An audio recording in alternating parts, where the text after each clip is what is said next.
Hello, I'd like to thank everybody for joining us at the Hudson Center for Peace and Security in the Middle East. This is the first in a planned series of events at Hudson looking at contemporary anti-Semitism across the American political spectrum.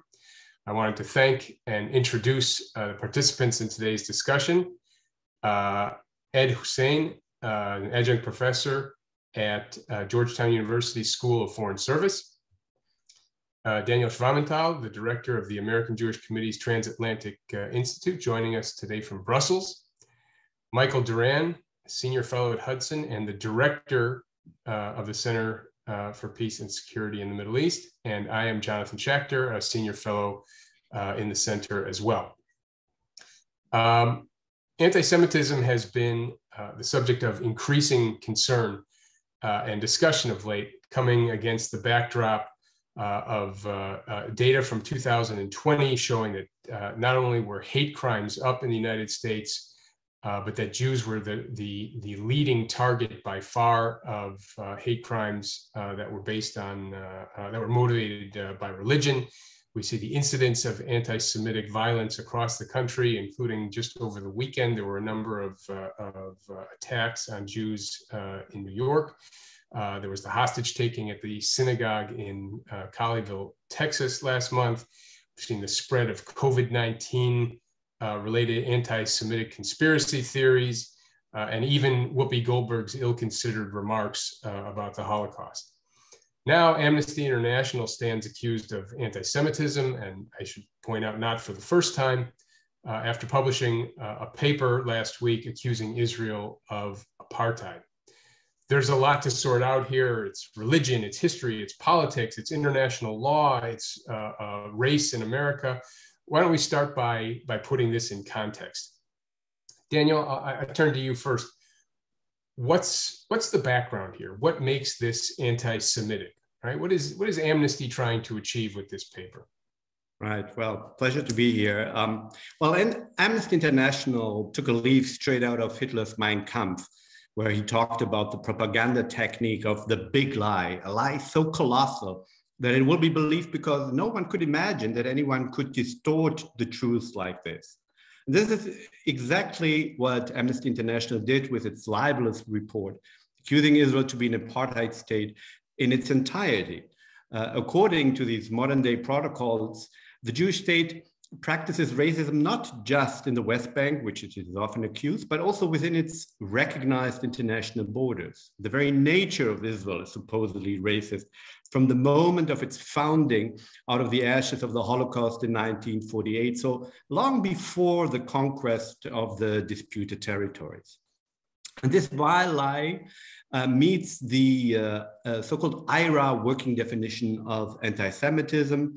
IRA stands for the International Holocaust Remembrance Alliance. And this definition has been adopted both by the United States State Department as well as by the EU and almost every EU member states. And it clearly states that criticism of Israel, similar to that leveled against any other country, is of course legitimate and cannot be regarded as anti-Semitic, but it points to examples where that line is clearly crossed. And one such example states, and I quote, denying the Jewish people their right to self-determination, for example, by claiming that the existence of a state of Israel is a racist endeavor, end quote. And this is exactly what the report did. It distorts and manipulates the truth to misrepresent the world's only Jewish state as an apartheid state.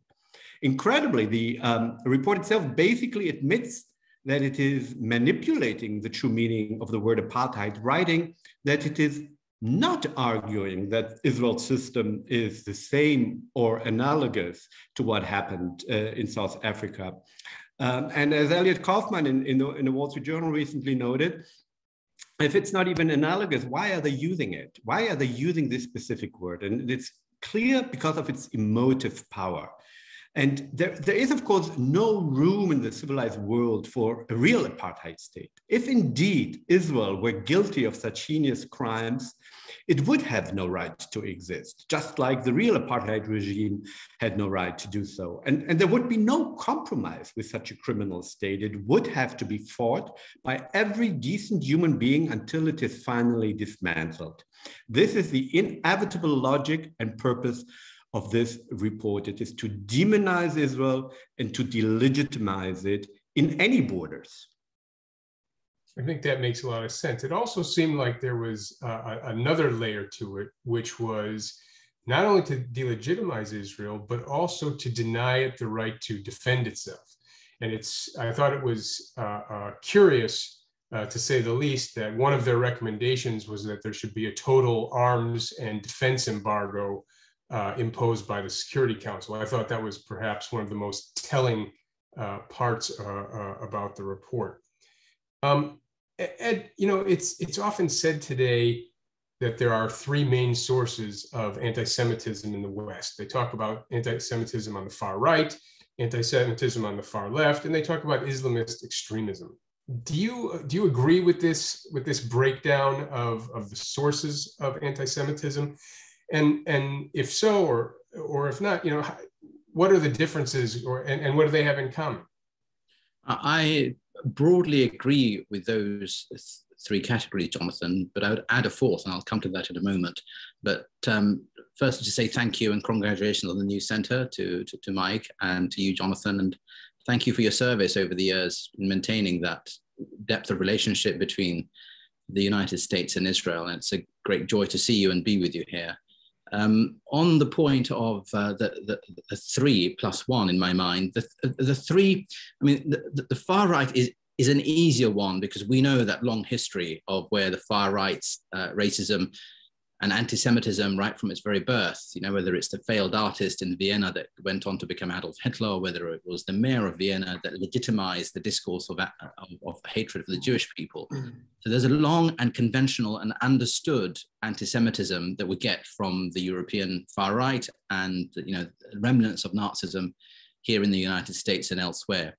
But the two that are most astounding and shouldn't be really, the second strand, which is increasingly as you correctly identify, the leftist, or the far leftist rather, anti-Semitism, comes from a similar vein. Karl Marx was someone who was Jewish but hated his Jewishness, to the point that even when Trotsky became this great Marxist, it was both Lenin and Stalin that partly expelled him from leadership positions because he was Jewish. So there is this inbuilt far left leaning towards Jew hatred that was there. But in the 40s and 50s, even to some point in the 60s, there was an international support for Israel because it was understood that Israel, was imagined to be this new possibility towards a socialist country in the heart of the Middle East.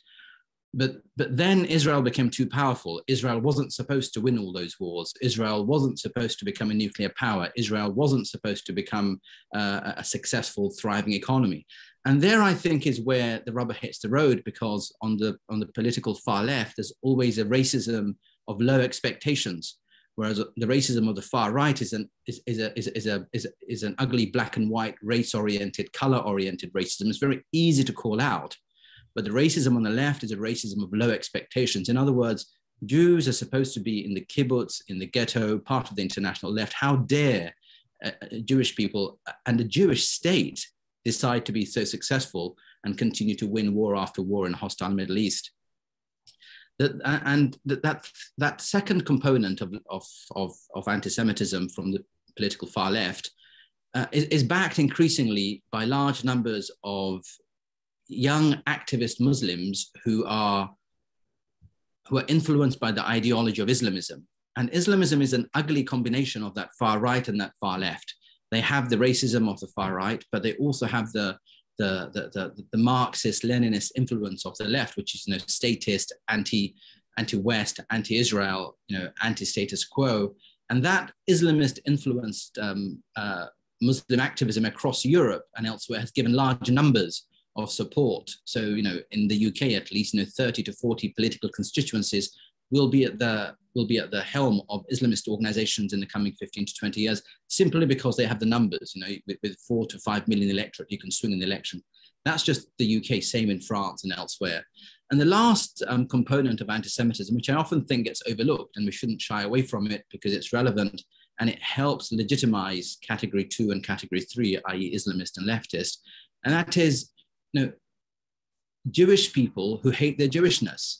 And I see that across Europe, and I see that in parts of the Middle East, and I see that certainly in the US, where Jewish people want to do away from their inheritance of faith and ethnicity, which is fine. If they want to distance themselves from that, it's regrettable. But then it's almost like not being able to get over an X. They continue to focus on this. They hate Israel. They hate countries and governments that support Israel. And then that now in parts of the West, at least, they've started to loathe countries of the Abrahamic course and elsewhere that are embracing Israel. And I think that fourth strand of anti-Semitism, pejoratively called self-hating Jews, but I think it's a real strand. And I think that strand helps facilitate the three strands that you correctly identified. It's interesting because I think there is, especially now in America, that has become increasingly tribalized politically. I think that you find Jews who are in those tribes, in those political tribes, and they end up excusing the anti-Semites of their tribe. They find a way to sort of outdo their political fellow travelers in a way to sort of get around, or in some cases justify their positions, even though those positions have become anti-Semitic. I think this actually has a long Jewish history, unfortunately, sort of trying to outdo the political players of the time. The problem is it never works, right? So I don't think progressive Jews will ever be progressive enough to overcome the progressive anti-Semitism, and I don't think conservative Jews will ever be conservative enough to overcome far right anti-Semitism. And so I agree with you. I think that there's a Jewish component here, but I think it also it fits into the tribal political context, especially that we're seeing in the United States right now. Which brings me to my question to you, Mike. How do you see the Amnesty paper and what it represents fitting into the current American political environment? Thanks, Jonathan. I think this paper is perfectly of a piece with something that we've become familiar with in the last couple of decades, and that's the movement of our elite, which we see in the Ivy League schools, almost all of the universities in Hollywood and elsewhere, of having disdain for patriotic, nationalistic, particularistic America. That is to say, I see this as I agree with our colleagues here. This is certainly anti-Semitic, but I also think it's profoundly anti-American in the sense that I suggested. Anti-Semitism has a 1,000-year history, or I don't know when we begin to date it, but it's been around for a long time. You can talk about anti-Semitism without talking about anti-Americanism, but I don't think the opposite is true. You cannot talk about anti-Americanism these days, particularly on the international scene, without talking about anti-Semitism. Anti-Semitism is, among other things, anti-Semitism is the sidecar on the motorcycle of anti-Americanism.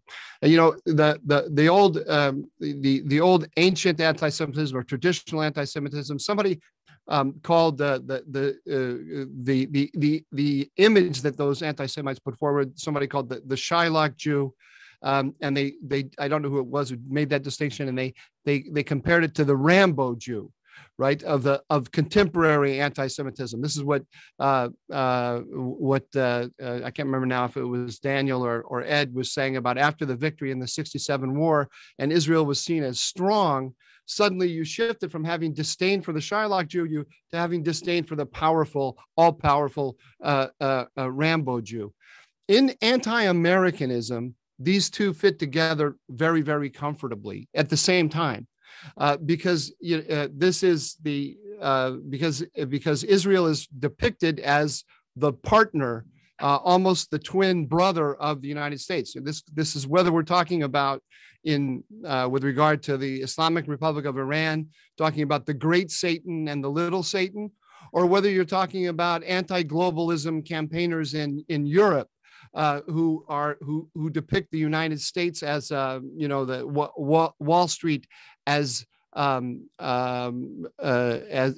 the one of the main drivers of an imperialistic America that is driven by greedy wolves, and of course among them are the Jewish bankers and so forth. So powerful America and greedy America sits very comfortably with these twin images of the Rambo Jew and the Shylock Jew, and that's what Amnesty International is playing to here. They are creating the ideology that allows these images to be legitimated, and they're doing it very cleverly and stealthily.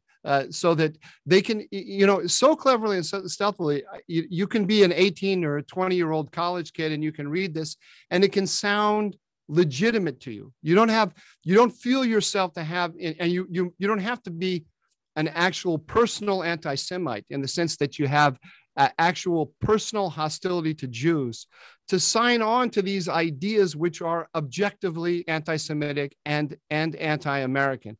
So let me just make that argument in one other way, and then I'll pass it back to you. But Amnesty International is their frame that they have created is a complete fiction. They are the frame that they have created is public international law.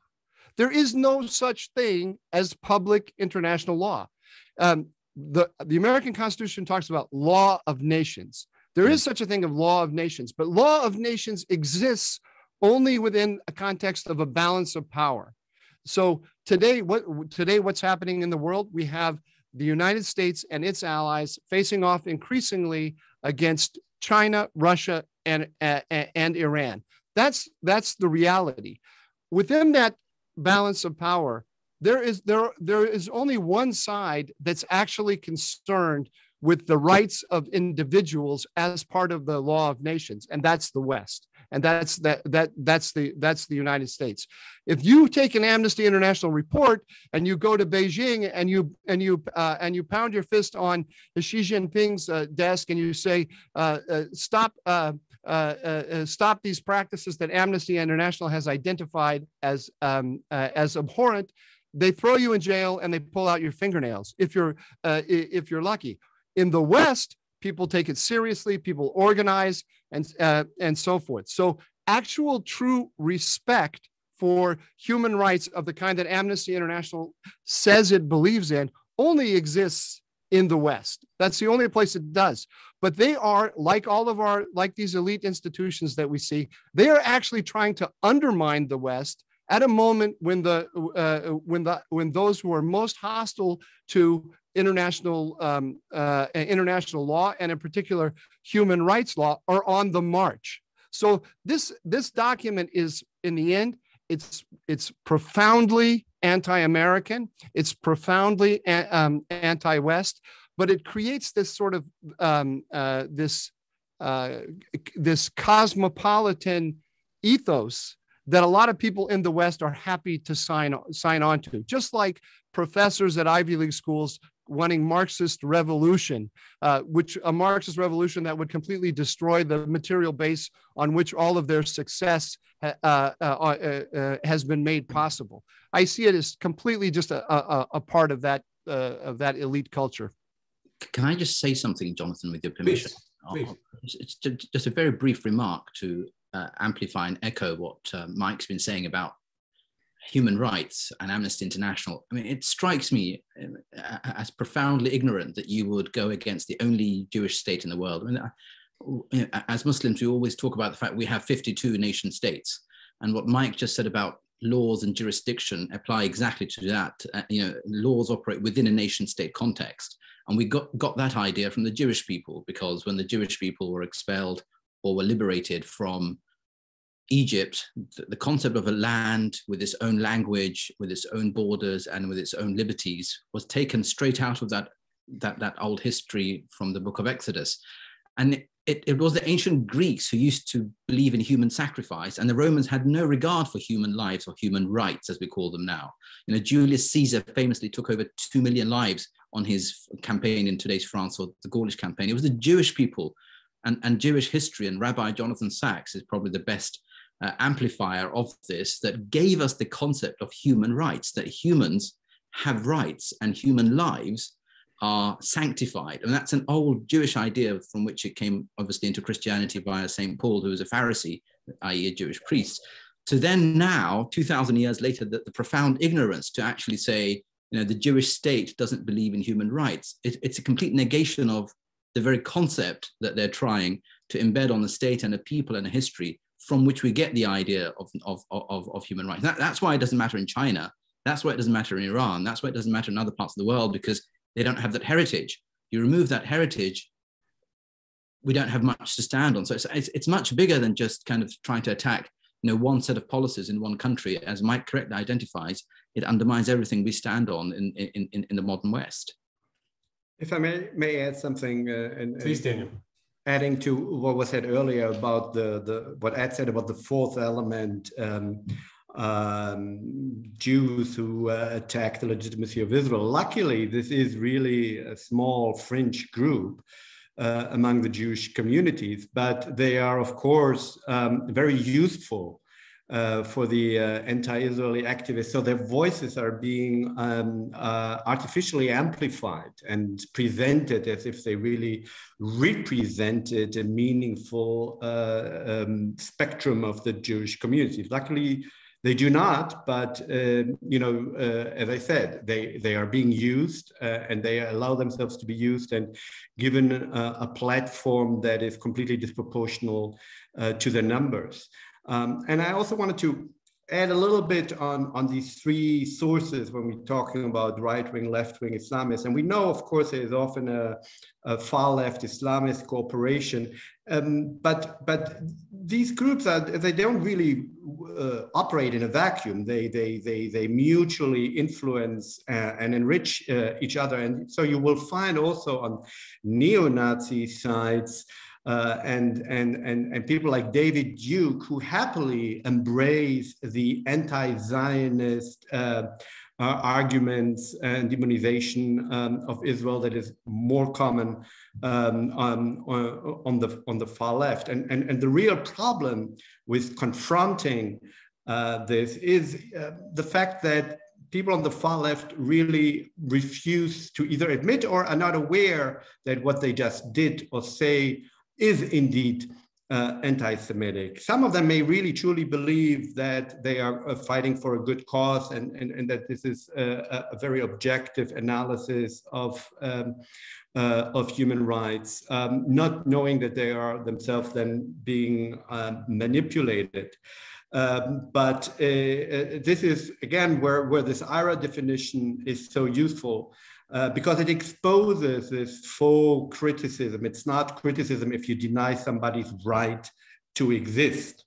If you say the Irish state has no right to exist, but I love Irish culture and I love going to Irish pubs and I admire Irish poets, but I don't think that the Irish state should exist, you cannot get away with being not being accused of being anti-Irish, no matter what your professed love for individual Irish poets may be. And so they're trying to pull that trick with the Jewish state. And this IRA definition, which is also a big controversy in the United States right now, is a tool to not to let them get away with it. I think that's right, and I think it's interesting. Mike, you mentioned some of the Marxist ideas, which I think is very relevant because it says in the report that this idea of Israel as an apartheid state is has gone back about 20 years, but that's not true. This is something it's been studied, it's been documented. The Israel apartheid thing started as Soviet propaganda. I believe in the 70s, if I'm not mistaken. So, this is something that's been around for not 20 years, but almost 50 years. And, it's easy to talk about the report's content, and it's tempting to do so because the arguments there, I think, are so outrageous and also so easy to tear apart. It's so it's full of half-truths and lies and distortions, and even of the international legal sources that they apparently are relying on. Even that we've seen is inaccurate and full of nonsense. But I think that talking about the content misses the point. And I think that this the issuing of this paper was it's a step. It was a tactical step as part of as Daniel mentioned earlier, part of a much broader strategy of delegitimization and denying Israel the ability, the right to defend itself. And I think that's the context that it needs to be. It needs to be seen. And the point here is branding.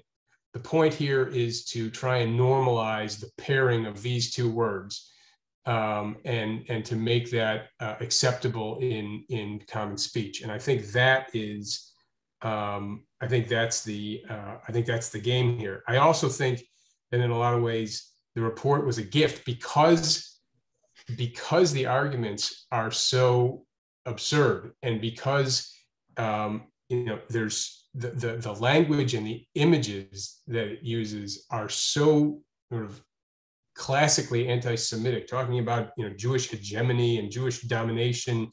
Nobody can mistake this as an argument for peace or for a better future or anything other than what it is. But we've been talking about this largely from an American perspective, I think, for obvious reasons. But I think there are other more international factors as well. Ed, let me ask you. This was put out by Amnesty in London. Is there a British side of this that American, Israeli, and other audiences should be aware of, but probably aren't? Yes, that's a very sharp question, Jonathan, because it hints at what you're just getting at, that this is about branding. But I was struck reading the report that this has been 4 years in the making. So it was conceived somewhere around the year 2017, 2016, perhaps earlier. The fundraising campaign started, and the researchers hit the ground in circa 2018. Now, Sir Isaiah Berlin was famous for reminding us that no idea exists in a vacuum. No idea is essentially new. There's always a deeper history of context, of time, of motivation. And in this case, it is the fact that Jeremy Corbyn was the leader of the Labour Party. It is the fact that across Britain, we had a huge campaign to delegitimize Israel and to support the BDS campaign on campuses and local councils and businesses, and others came forth. The British media, or elements of it, were very strongly supportive of Jeremy Corbyn's Labour Party. This report was born in that milieu.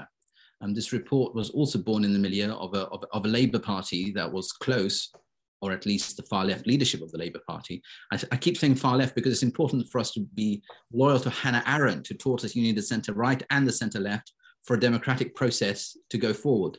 So our focus isn't the centre left or the centre right, it's the far left in this case that took over the centre left, which was the Labour Party. And at that point, they were close not just to Hamas and to Hezbollah, but those who were vehemently anti-American, anti-West, in the vein that Mike spoke about. This report also came about in the background that Jeremy Corbyn and his leadership of the Labour Party tried to bring in individuals such as Ken Livingstone, who were openly anti-Israel, anti-Jewish, and tried to rewrite the history of the last century. And on a very personal note, I can say that because I'm in the land of the free here in America, where libel laws are not as strong as they were or are indeed in the UK, is that Ken Livingstone's wife headed up Amnesty International for a very long time. So there's a deep cultural, political, intellectual undertone to all of this that has led to the birth of this report. And my final point, if I may, would be that even if we include the last 4 years, this is the problem with calling yourself progressive, because you don't progress. In the Middle East, there's been progress.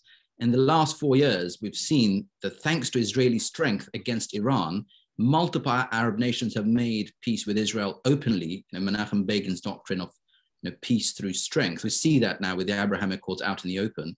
But I'm aware of at least 6 other countries that are dealing with Israel in private because of its strength. And that history over the last 4 years and that progress that has been made in the Middle East by successive Israeli governments and others, that progress has been overlooked by our progressives in the West. And that's the real issue, that so-called progressives really are stuck somewhere in the 1970s, whereas the world has moved on. So that's the background, I think, to the Amnesty International conception of the report and its sad delivery, while ignoring the reality on the ground. I would say I don't think they've overlooked it so much as they're threatened by it, because the Abraham Accords and the peace with the Gulf states and beyond, for I think dealt an unprecedented blow to the Palestinian veto over peace and normalization, and I think that has definitely not been lost on the far left.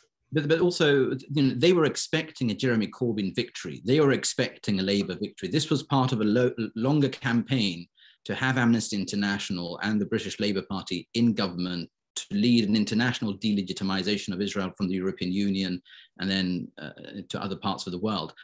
And yes, I speak as a Brit, but I also speak as a Muslim who's absolutely delighted that for the first time in many years, I would always talk about the fact that most Muslims were not of that ilk. And people would say, oh, yes, but where are the countries that have made peace with Israel? And I'd say, well, Egypt and Jordan. And they say, well, that's not real peace. But now, for the first time in many decades, we can say, well, look, this is the reality that, now you have multiple Arab governments. You also have Turkey deeply interested in making peace with Israel. You have Azerbaijan, you have others, and millions of Muslims who don't see Jewish and Israeli friends, colleagues, and our forebears as enemies. The problem with the Amnesty International report is it takes us back.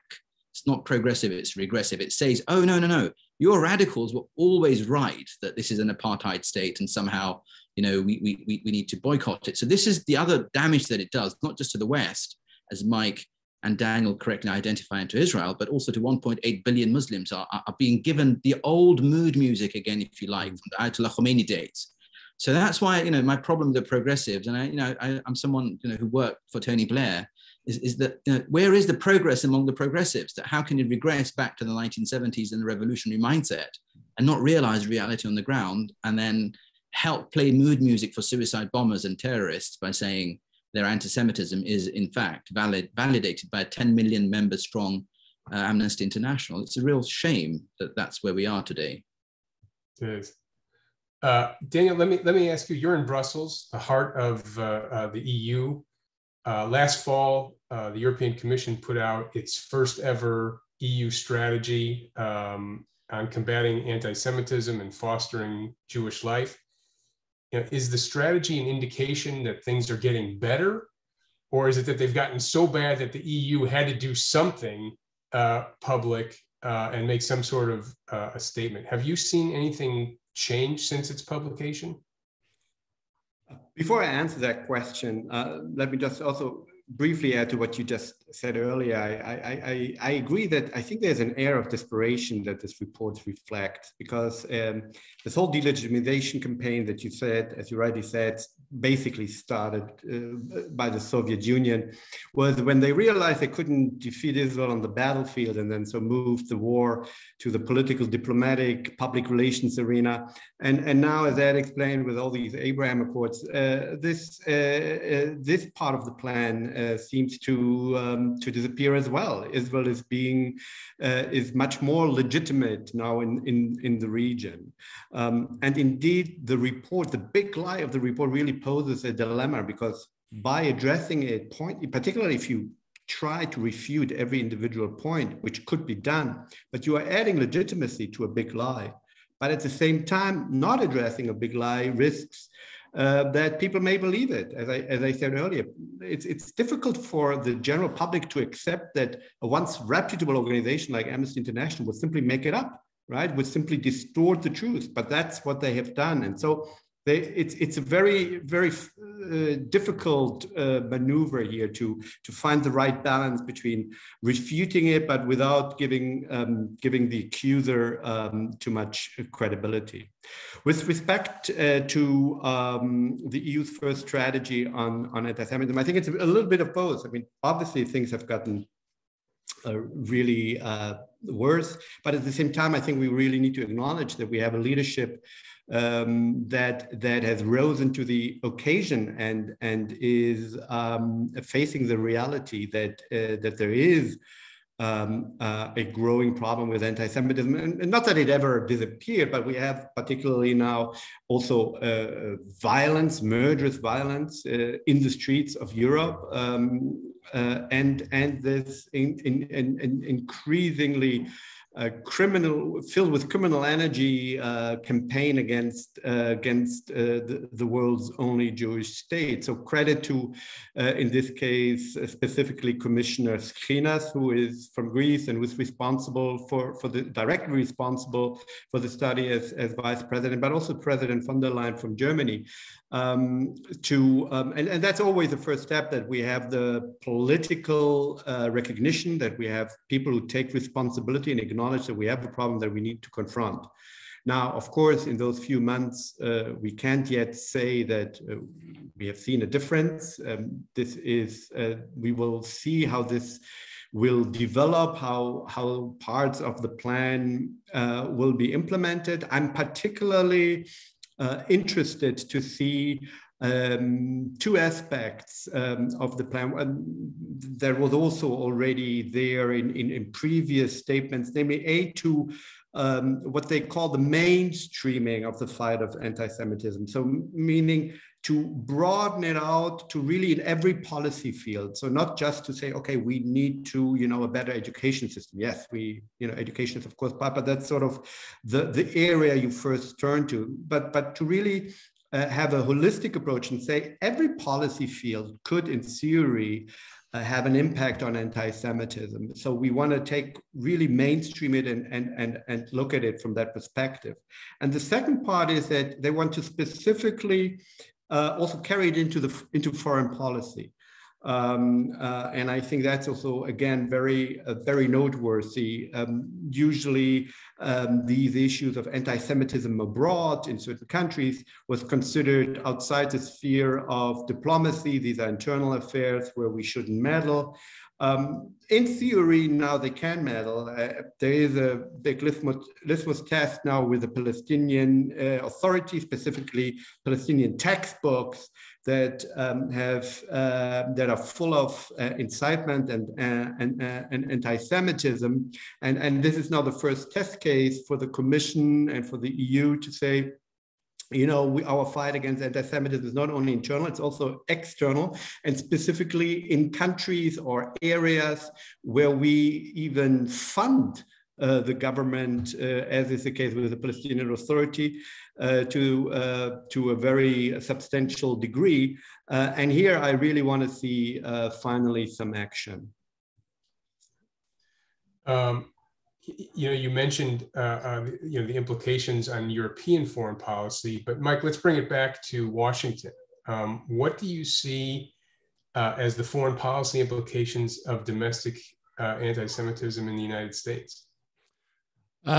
Thanks. I'd pick up from where Ed left off with regard to the turning back the clock on this question.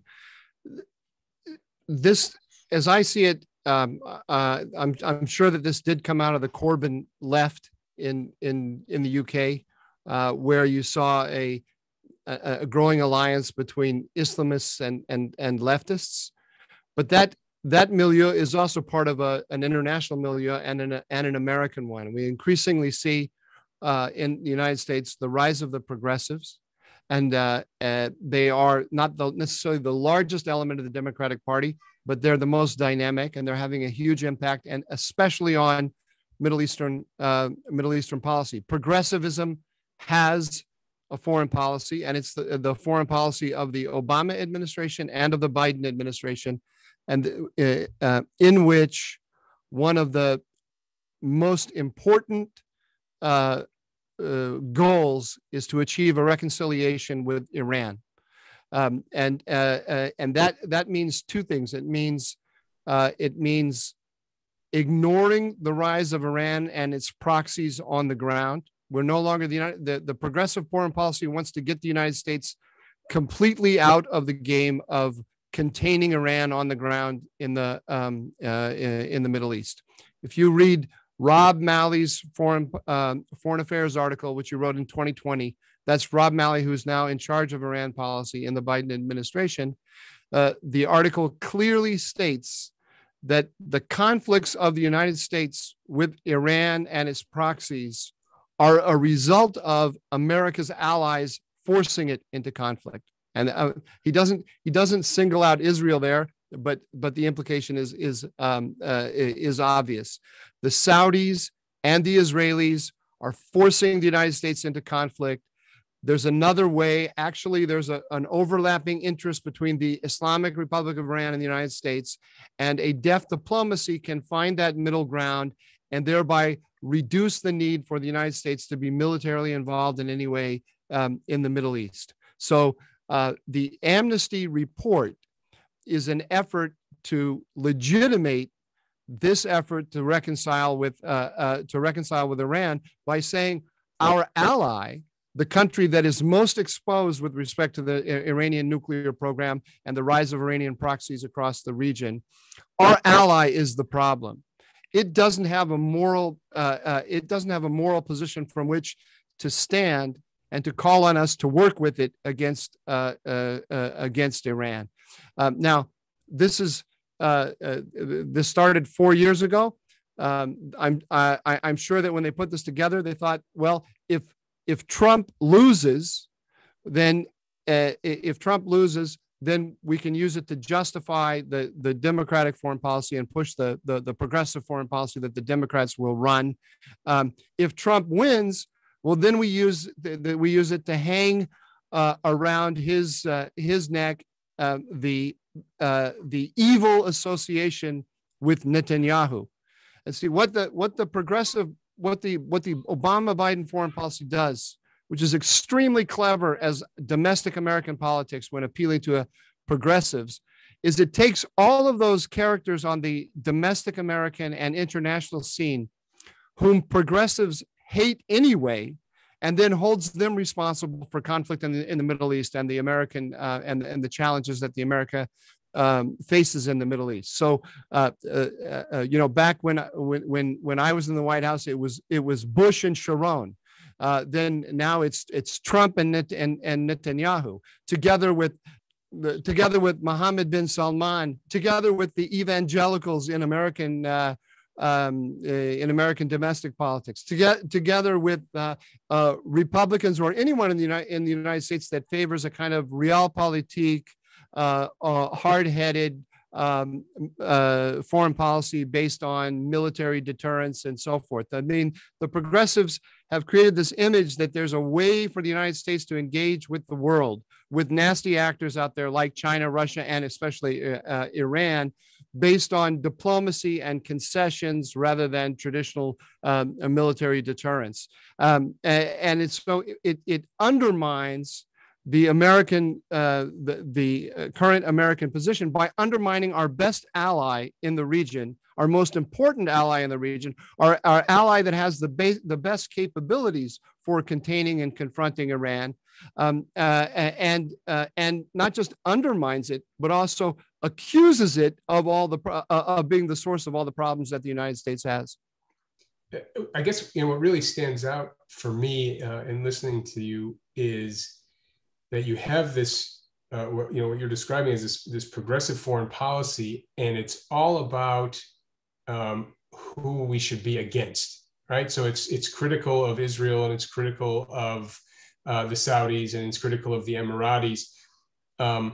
is that criticism and that opposition then so strong that it obviates any need to explain how, what is progressive about the regime in Iran? What is progressive about China? Right? I mean, it's hard to make the progressive case for the Iranian regime. Well, they do it very cleverly. They do it very cleverly because what they say is the right here, which would be Trump, Netanyahu, Mohammed bin Salman, the evangelicals, security-minded Republicans, they together are the party of war, and the others are not the party of peace. They don't try to say China is wonderful or Putin is great or Khamenei is a flower child, but they say they are the object of diplomacy. That there's a way that we can manage our relations with those difficult actors that doesn't require reliance on our military deterrence or working too closely with Israel. So it's a kind of subliminal message that there is a kind of peace path with that doesn't require. It's not really subliminal. I mean, it's an overt message. This was Obama's message about the Iran deal. You can have the Iran deal or you can have war. But it doesn't require, that argument doesn't require burnishing the image of these actors too much. There is a little bit of burnishing that goes on. I mean, when Obama stands from the podium and says that there's a fatwa against nuclear weapons by Khamenei, right, which is a load of garbage. There's that aspect, but you don't have to deny the fact that these are nasty regimes. With the few minutes we have left, I want to ask the same practical question of all of you. What do we do? What do we do about all this? What can we do to counter this campaign, which is obviously getting a lot of attention and a lot of publicity, and as Daniel said a few minutes ago, it's a struggle to find that right balance between fighting it and countering the lies and dispelling the myths and giving it a platform. So what do we do, Daniel? Well, I think it's really important for Israel's partners in the West to step up. It's not, I mean, it's typical, and no form of racism, if you want to call anti-Semitism a form of racism. No form of racism or hatred can be won by the victims or the objects of this hatred. This is really a task primarily for Israel's partners to step up. And I mean, really, at this stage, government leaders, and luckily in the United States, and even in Europe, we had very good statements from Germany, Austria, Czech Republic, and others rejecting the use of the word apartheid and rejecting these accusations. And I think that is really a key step, and we need to get here everybody on board. Of course, one of the I guess most powerful aspects of anti-Semitism, because anti-Semitism is essentially a conspiracy theory, right? Those rejections have already been targeted as demonstrating Jewish power. Of course, there is no way to win an argument that is not with reason, that is not based on reason to begin with. And then maybe there is a way for certain actors to go on the offensive, to really scrutinize these organizations if it can be found that the methodology and operation is completely unprofessional and violates perhaps certain norms and regulations they operate in order to have a nonprofit status. I mean, coming back to the Amnesty International example, I mean, it's the same organization in 2015, probably around the time, and Ed said this whole thing was conceived. They specifically said they will not do anything on anti-Semitism because you can't deal with every little problem. So just another little anecdote to underline who we are dealing with. So maybe there's a way to also scrutinize their legitimacy. I mean, this is not a professional, scholarly, academic review. This is really, you know, a libelous attack, and perhaps there is legal recourse that can be taken. It would be interesting also to see, you know, follow the money. I mean, who funded this? You know, is also quite interesting. We know that there's been a similar a report just a year ago by Human Rights Watch, which is also obsessed with Israel. And so it's worth investigating, perhaps, who may be behind that. And but ultimately, you know, it's very, very tough to go against the big lie. Ed? I would agree with all of that, but I would encourage us to continue on the diplomatic front across the Middle East, because that's where it matters. And, you know, I've asked most of my Israeli friends about the Amnesty report. They don't know what Amnesty is, much less what the Amnesty report is. You know, all of this, you know, in some ways matters at a you know, at the NGO and the educational front, but in the real world of the Middle East, you know, right now we have a conversation going on between Israel and Turkey. And that's what matters. In the real world, we have direct conversations going on now between multiple other Arab capitals. But the Israeli nation and the Israeli people have proven to be excellent and loyal allies to a country such as the United Arab Emirates that couldn't find much support in Europe or the United States in the last few years. But having had drone attacks from the Houthis funded by the Iranians, you know, it was a matter of minutes before they had Israeli support. And that's what alliance with Israel and the Jewish people means. It means unconditional love and loyalty. And we've seen that through the centuries.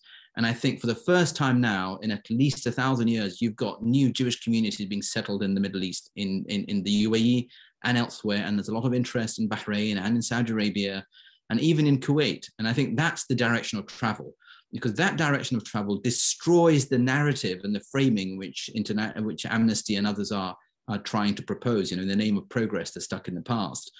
And what your center and Hudson and the other think tank and advisory bodies here in Washington, D.C. are doing for this administration and future administrations is to normalize Israel among its neighbors, you know, both the 350 million Arabs in the 22 Arab states, but more broadly 1.8 billion Muslims, that's 52 nation states. Once that giant shifts towards where it should be, in other words, recognition of our own Hebrew Abrahamic heritage, it's inconceivable that a few leftist kids on campuses and a few Marxist professors would be able to hold on and continue to be anti-Semitic with a few swastikas, you know, across the road in the pub. It's just, I mean, I can't see it. That's why, you know, I think we should be optimistic. I think on balance, we're in a much better place than we were 10 years ago. And if we continue this momentum that the Emiratis and the Bahrainis and the Israelis and others, with support from the Americans and the Europeans, are beginning to consolidate and further, I think that's the direction of travel we should go in, because that completely makes Israel what it should be, a country in and of the Middle East, leading with Turkey and our Arab allies, the regional alliance against our enemies, i.e. Iran and its proxies in the region. It's not complicated. And that's what we should focus on, I think. Okay, Mike? I totally agree with that. Let me just say a few words to amplify what Ed just said. It's amazing when you think about the context in which this report has come out. The Chinese are committing genocide against the Uyghurs, and there's no report from Amnesty International calling them guilty of apartheid. Jews are being driven out of France by anti-Semites. making the same kind of claims that you have in the Amnesty report from France, from a Western European country. The Iranians are on the verge of getting a bomb. They are attacking our allies, such as the United Arab Emirates, with impunity through their proxies. Vladimir Putin is about to take over Ukraine. Thousands of people are going to die when his military crosses the border. It's already crossed the border when they advance further into Ukraine. At the same time, in Israel is a multi-ethnic, multi-religious haven in the Middle East. Compared to all of its neighbors, its record is exemplary. For the first time, we have not just the Abraham Accords, but we also have an Arab political party which has become part of the mainstream, an ally of mainstream Jewish parties, being integrated into the normal political life of Israel. Something that you would think the people of Amnesty International would find commendable and want to support. When the Biden administration came into power, we had within our grasp either peace between Saudi Arabia and Israel, or upgrading of the cooperation between them, and a kind of greater public acknowledgement of the shared interest and shared concerns. Think about what Ed was just saying. How big is that? If you have the country toward which all Muslims pray 5 times a day is in a relationship of peace and cooperation with the Jewish state, that has implications that go way beyond Jewish-Muslim relations. They have it has implications for relations between the Middle East and the West, and Muslims and Christians as well. The Biden administration had that option in its hand to work for that very progressive, if I could use the word, and hopeful and attractive future. And instead, it's working to normalize relations between the United States and the Islamic Republic of Iran, which is the epicenter of all of the problems of the United States in the Middle East. All of the bad actors in the Middle East who oppose all of the things that we've been talking about, and all of the things that Amnesty International claims to care about, are either direct allies of Iran, or are moving in parallel with it. And so I think the simple answer to your question is, we have to make that picture very clear to people. And we also have to make clear to people that Israel is the best ally of the United States in the Middle East. It's the best ally in terms of its shared values, but more importantly, and from my point of view, shared interests. Everything that we care about in the West hinges on the relationship with the United States and Israel, especially now that the United States is pulling back from the greater Middle East. We saw what happened in Afghanistan when the United States precipitously pulled out. We see what's happening in Ukraine when the United States is not willing to stand up to, or feels unable, unwilling, whatever word you want to put on it, to stand up to the likes of Vladimir Putin. The American electorate has grown tired of American military commitments abroad, but the United States still has significant interests abroad.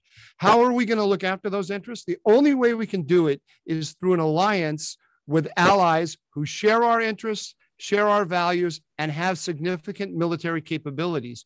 When you start looking around the globe at actors that can play that role, there are very, very few of them. And almost at the top of the list is Israel. And if it's not at the top of the list globally, it's at the top of the list in the Middle East, which is going to remain a very important area for the United States. So I think the greatest way to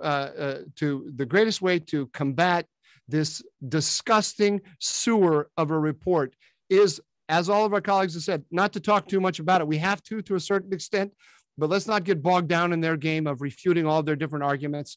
Let's just explain that Israel is the best ally of the United States in the Middle East, and its American interests are bound up in maintaining this relationship and strengthening it. Thank you, Mike. Thank you, all of you. I would just add to that. The focus here was largely on I think the international implications. Ed, you talked about the region. Mike, you talked about alliances, but I also, I think it bears repeating. It's okay to criticize Israel. It's okay to criticize Israeli policy. I think nobody does that more than Israelis themselves. It's okay. But that's not what what Amnesty has done here. What Amnesty the report can't be confused with some well-meaning critique. It can't be confused with something that was designed to advance peace or coexistence or anything positive. And I think looking at it a little more narrowly, I think it's also a mistake to look at it as an assault just on Israel. Right? Mike, you made the argument it's an assault on Israel and the United States, but it's an assault on Jews. It's an assault on Jews because it specifically refers basically to the Jewish right to self-determination, and only to the Jewish right of self-determination. And I think that is something that shouldn't be lost on any of us. I want to thank you all for this fascinating discussion. As I said at the beginning, there are obviously a lot of elements here, a lot of different pieces to it. I think in the time that we had, we covered a great many of them, but I'm sure that there'll be opportunities to discuss many more moving forward. So thank you all for your thoughtful comments, and thank you to all the viewers who joined us for this discussion. There'll be more to come.